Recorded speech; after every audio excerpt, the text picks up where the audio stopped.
एक बार एक भिखारी अपने जीवन से परेशान हो चुका था, क्योंकि उसे अपने जीवन को चलाने के लिए भीख मांगनी पड़ती थी। उसे हर एक चीज के लिए भीख मांगना पड़ता था। इसी बात को लेकर वह दुखी रहता और दिन भर यही सोचता कि उसके जीवन बदलाव कैसे आएगा। यह सोचकर वह निराश हो जाता।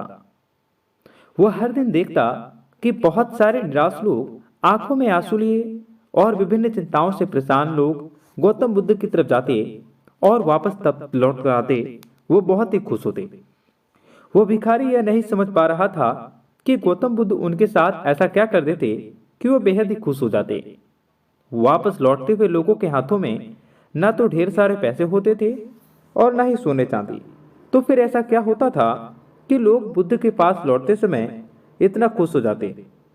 यह सब सोचकर वह भिखारी भी निर्णय लेता है कि वह महात्मा बुद्ध के पास जाएगा और देखेगा कि वहां ऐसा क्या हो रहा है कि दुखी लोग उनके पास जाकर इतने खुश हो जाते हैं। वह बुद्ध से मिलने के लिए उनके पास जा पड़ा।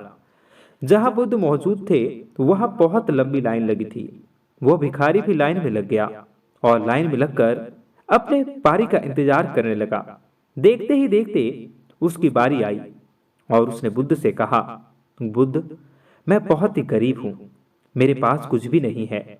मुझे अपना जीवन जीने के लिए दूसरों से भीख मांगनी पड़ती है। अब आप ही बताइए कि मैं अपने जीवन को कैसे बेहतर कर सकता हूं। यह सब सुनकर बुद्ध ने कहा, तुम गरीब नहीं हो।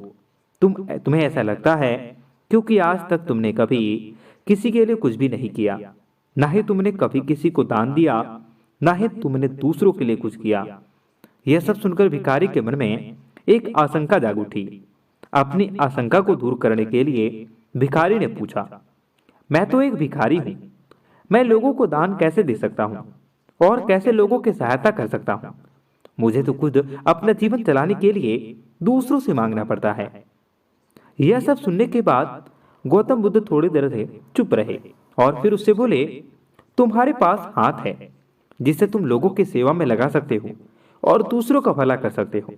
इसके अलावा तुम्हारे पास खुद भी बुद्धि हो जिससे कि तुम अच्छे अच्छे लोगों से बातें कर सकते हैं और दूसरों की हौसला को बढ़ा सकते हैं।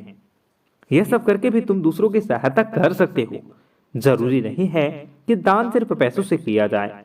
हम चाहें तो हम शिक्षा का भी दान कर सकते हैं, चाहे तो अन्न का दान कर सकते हैं। ऊपर वाले ने अगर किसी को पूर्णतः अच्छा शरीर भी दिया है तो वह गरीब नहीं है, बस उसका दिमाग गरीब है।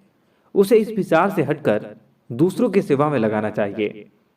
बुद्ध की यह बातों को सुनकर वह भिखारी बहुत ही ज्यादा खुश हो गया और अब उसका मन संतुष्ट था। उसने वही बुद्ध के ही सामने निर्णय लिया कि आज के बाद वो भीख मांगना छोड़ देगा और कुछ न कुछ अच्छा काम करेगा। दोस्तों, हम सब इस बात की चिंता में समय बर्बाद करते हैं कि हम गरीब हैं, लेकिन यह सत्य नहीं है। सत्य तो यह है कि जब तक हमारा शरीर पूरी तरह से बेहतर है तो हम उसका उपयोग करके आगे बढ़ सकते हैं और खुद के जीवन को बेहतर बना सकते हैं। अगर कोई व्यक्ति सिर्फ अपनी गरीबी पर ध्यान दे और उसे बदलने की कोशिश न करे तो वह मूर्ख है। इसके अलावा हमें इस कहानी से यह भी सीख मिलती है कि दान सिर्फ धन का ही नहीं, शिक्षा, भोजन, अच्छे विचार आदि का भी किया जा सकता है। अगर आपके पास धन नहीं है तो आप शिक्षा का दान कर सकते हैं या फिर आप दूसरों के लिए अच्छे विचारों का दान कर सकते हैं और इन दानों से अंततः हमारे समाज में भलाई ही होती है और हमारा समाज ऊपर ही उठता है।